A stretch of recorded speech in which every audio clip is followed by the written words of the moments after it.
Allah kafirlərə Nuhun arvadı ilə Lutun arvadını misal çəkdi. Onlar bizim əməli salih qullarımızdan iki qulun nigahı altında idilər.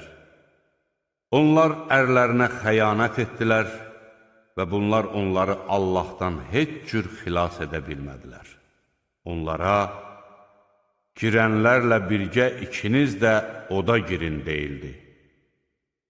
Allah iman gətirənlərə isə Fironun zövcəsini misal çəkdi.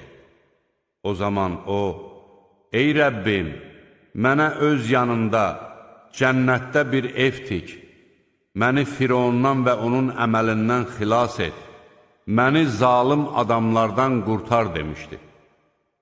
Həmçinin ismətini qoruyan İmran qızı Məryəmi də misal çəkdi.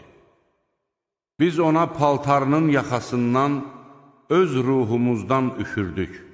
O, Rəbbinin sözlərini və onun kitablarını təsdiq etdi